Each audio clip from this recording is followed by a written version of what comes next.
Hi, and welcome or welcome back to the Future of SaaS Festival. We hope you're enjoying the presentation so far. Just a quick reminder, if you're not already a member of our Slack community, follow the link at the top of the event website to network and join the discussion.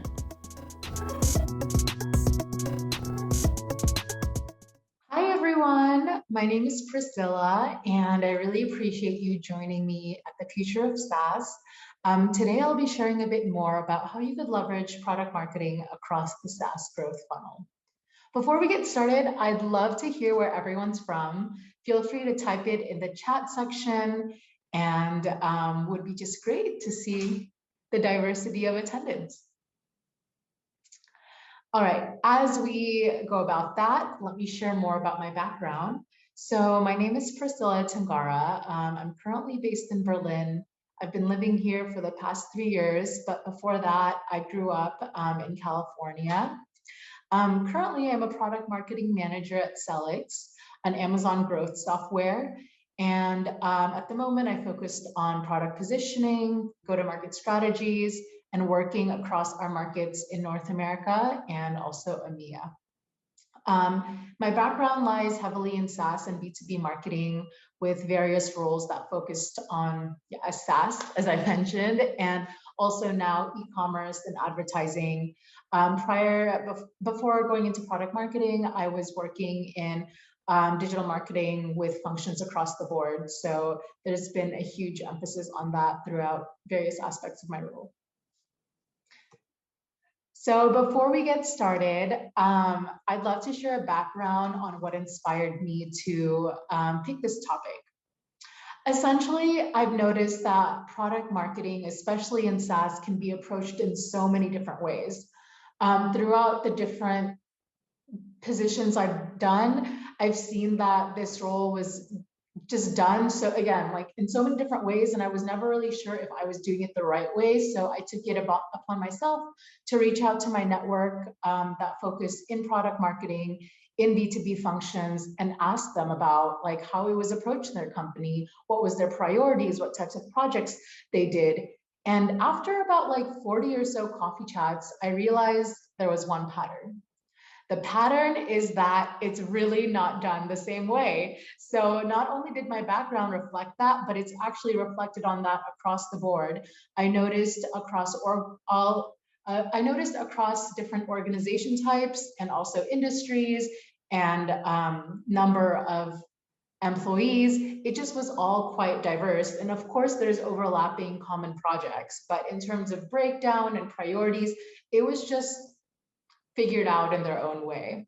So what brings me here today is that I want to show the different opportunities that product marketing can help grow your SaaS growth strategies across different aspects of the funnel. And of course, something to emphasize here is that the strategy shared is quite diverse. So it's up to you to pick and choose and refine it according to what you believe is most priority in your business. So let's get started. Before diving into the strategies, I'd love to recap my version of the SaaS funnel. Well, this isn't specifically mine. I've seen it across the board, but I do feel like with SaaS, there is a huge emphasis on retention, onboarding, and also creating that growth loop. Hence, the bow tie SaaS funnel that I'll be focusing on today. So I've broken down the bow tie funnel into two. The first is acquisition of customers, and secondly, expansion and building that growth between the loyalty in your customer base. So starting with acquisition and building attention during this phase, that's when customers are thinking about a problem and trying to see whether or not there is a solution.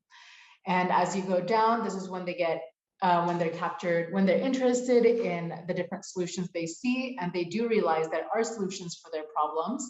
And as they go through the funnel and discover your brand, the consideration process is an integral time when you can really have that tipping point for customers to decide on whether or not they want to convert. Of course, the middle part is the most exciting part, conversion. So I won't talk too much about that. But as you go deeper into building customer loyalty, it's really important that during the onboarding process, product education is cemented with the customers and they fully see the value that your product is offering.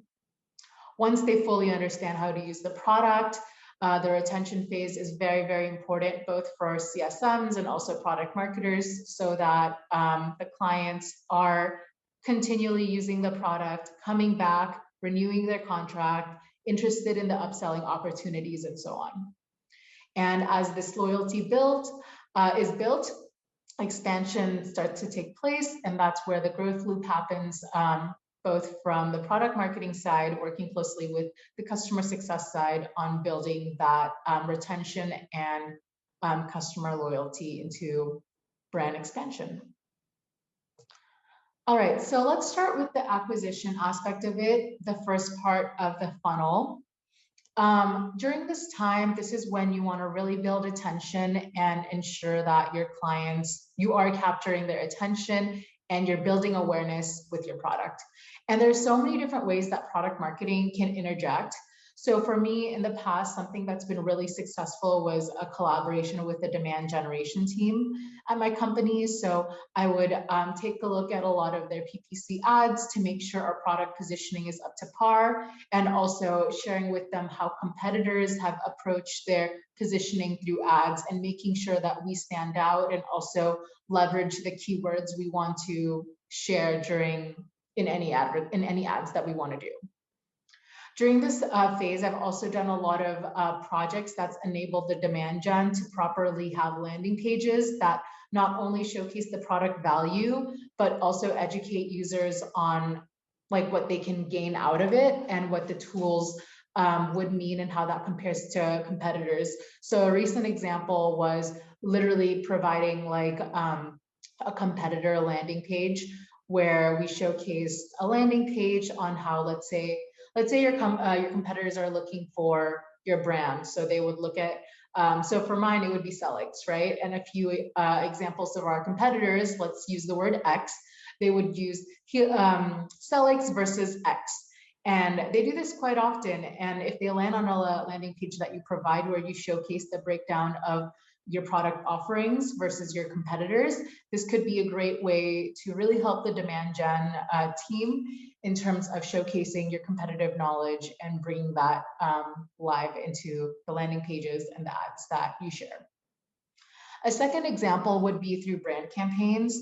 So a lot of the times, like with product marketing, of course, like during this time, this is when like customers, you want to make sure you're getting their attention. And during this time, this is when they're probably not so aware with your product. So attending events and trade shows, even conferences, hosting your own webinars on industry topics. This has been a great opportunity for product marketing to shine and work with the events team, and also with our affiliate partners to make sure that within the industry, people are aware of such brands, and we are also providing industry knowledge and market knowledge for our customers interested in growing their business. So during this time in the attention phase, product marketing has helped with the branding aspect and also making sure that our products are communicated appropriately in our events and trade shows. And of course, this is also very dependent on how big your team is. For example, in a startup environment like my past background, product marketing has really spread themselves thin across brand and events. So this is just something to note as you look at different perspectives of product marketing in SaaS. Going into the interest phase, during this time, there's various aspects that product marketing can gain, can increase the interest of customers. So some of these include cementing product positioning and also making sure our product comms and campaigns are up to date, and sharing emails and also targeted content on the newest features that our team has pushed, and also what that means to the customers. During this phase, I want to really emphasize the difference between value-based copy versus function-based copy. So as I mentioned, those different channels, I would say that like during my time, like marketing across funnels, I've always been very conscious on the type of language I use. So during the awareness and interest phase, I would really focus on the values that customers would gain. So hence value-based copy. Things like saving time, increasing efficiency, saving money, and like using that and tying that to the different product offerings are all different ways that your features are literally providing value to the customers. And as I go deeper into the funnel and the customers understand that so-and-so is able to, like the product would save time or let's say money, I would go deeper into functionality-based language where I elaborate on what specific tools mean. For example, Celix offers AI functionalities on our advertising software. What does that mean, right? So in the beginning, I would showcase the value that AI would give, such as saving time, a lot of automation happening. But as we go deeper into the funnel, I explain how our AI functionalities are different compared to our competitors. You could do so with so many different functions in your within your products. So this is why I keep in mind this is why I keep in mind product copy as I move along the funnel. And during this phase, this is the time that I still emphasize on value-based copy, such as like saving time and generic, well, not generic, but value-based agendas for your clients during this time. So as we move further and hit the consideration phase, this is a point where there's a tipping point that product marketing can further push when customers are still deciding between which brands or which solutions they want to use. During this time, I think it's quite important to have a series of assets ready, especially working closely with the customer team to showcase previous success. This can be done through case studies and looking into different ways that our current customers have found solutions through our software, through your software. It could also be done through automated email campaigns from what was previously successful and follow-up emails to those that opened it. This could also be done through customer reviews platforms. So it's also really important to consider third-party review platforms like G2, Trustpilot, Capterra, and so on, and really understand where you stand in the reviews landscape of things and where your competitors stand. Are the reviews up to date? Is it good enough? Is it like above a certain rating? I think making sure that you have that under control, especially with like the top one, like Trustpilot, G2, Capterra, it's quite important because this is where customers are comparing and reading reviews. Just like when you want to go eat at a restaurant, looking through Yelp or Google Maps is it takes place, right? You're not going to just randomly go there. Well, some people do, but for the most part, if you see bad reviews before going there, it will influence your decision on having a meal there. So this is the same with your software. It's really important to have your products communicated clearly and also the best way possible so that the tipping point is likely to tip in your favor during the consideration process. Also during this time, depending on how your SaaS product works, if you have a free trial period, I think you can use this as a channel to influence the decision. And so using customer channels like in Intercom or HubSpot to like let them know different, let's say, deals or interesting offers that could be made, or even like further honing in on the value that they could gain from your solution would be really helpful, especially just taking advantage of like those customer channels during the free trial period. Conversion, yay! So ideally, after the consideration phase, this is where the customers would convert, especially if you've done a great job at supporting the team, the customer team, and provided all the assets needed to really help users understand what they can gain out of your tool. Not much to be said there, so I'll move forward to the second phase, which is expansion. During the expansion phase, the first thing that's really important is the onboarding process. I think within any growth loop that you want to create, you should make sure that the clients are understanding how to use your product. I mean, you could have the best product in the world and it could actually showcase like business growth. But if your customers don't know how to use it, then they won't think it's helpful. So it's your job as product marketers, as SaaS people to make sure that your clients fully understand and feel equipped to fully use the product through and through. So product marketing has always really done, at least within the companies I've worked with, we've made sure that our materials are updated so that if customers need help, they have the one pages ready, the slides ready, the specific knowledge base, the FAQ section. During this time, it's important that the hand holding is taken place, especially so that your customers feel supported and also understood during their onboarding process. So things like the product education materials, even showcasing market and industry research so that your customers are feeling supported and updated with what's happening in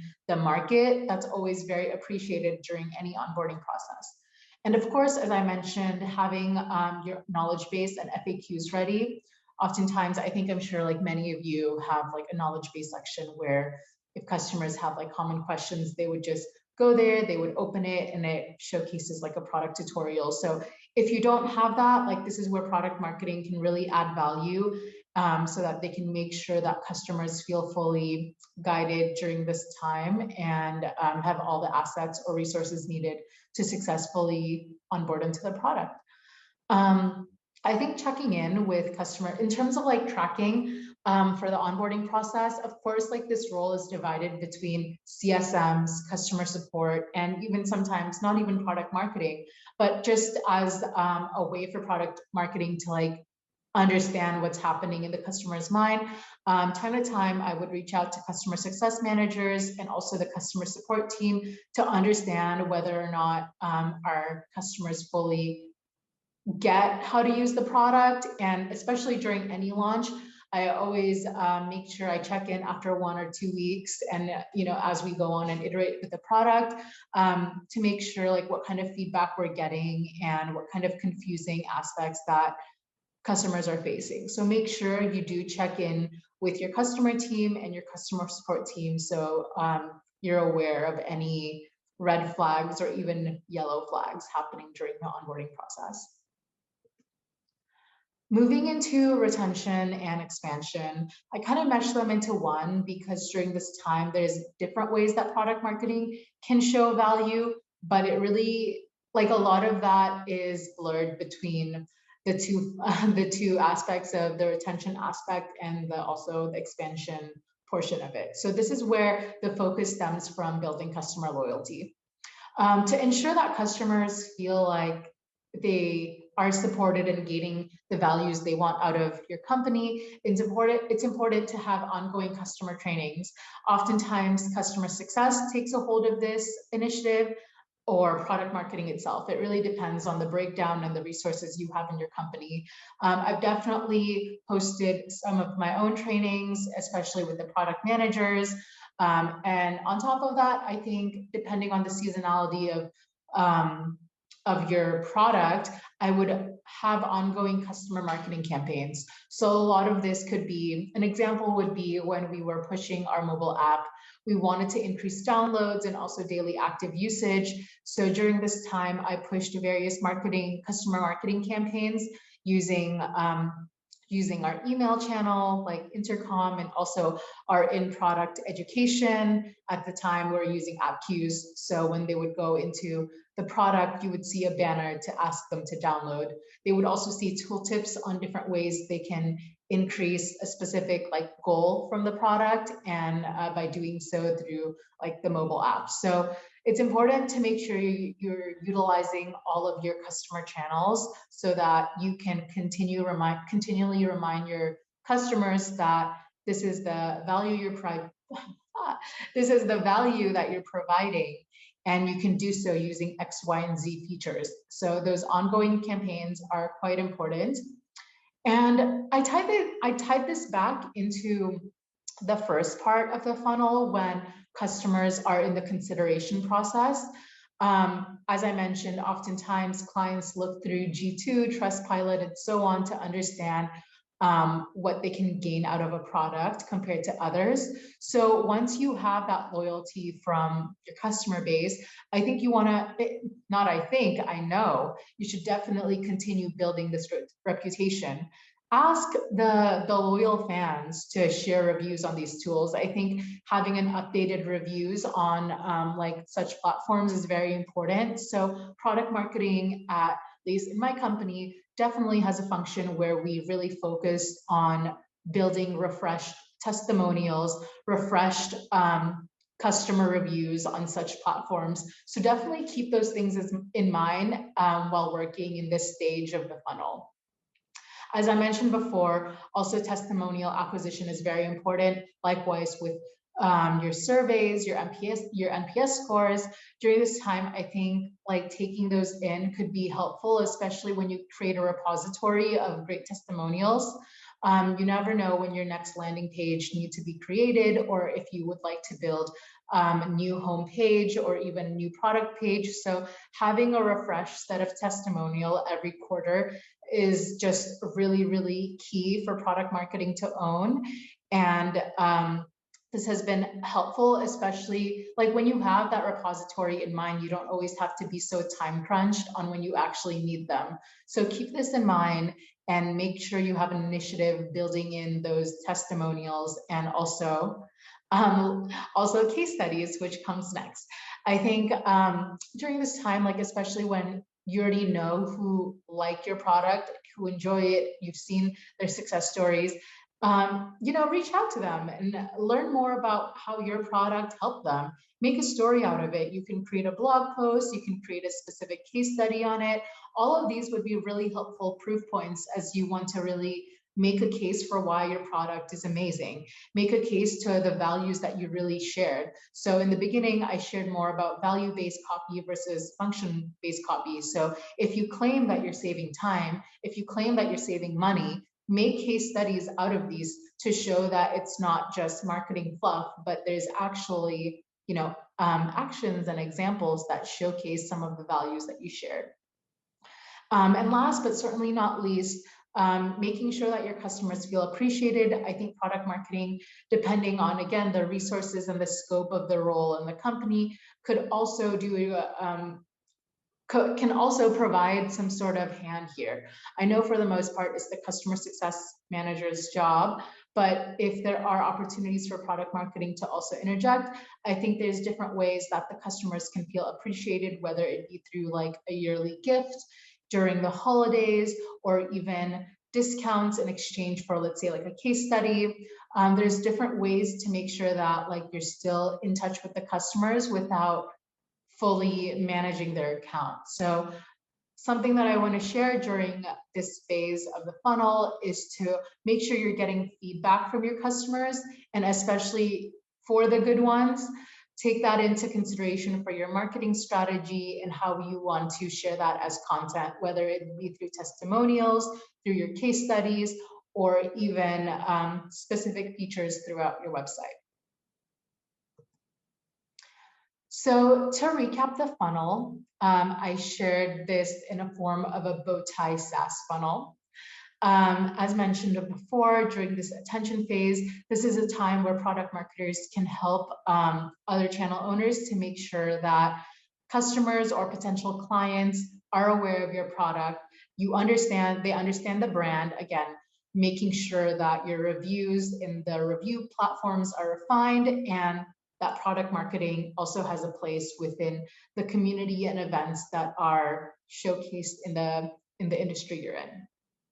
As you build further, this is a point where we want to cement the product positioning, really refine the interest, especially for those clients feeling unsure on whether or not they want to commit to this product or another. This is a time where you can build engagement and also showcase the value of your product and educate the users different ways that they would gain value out of your tool.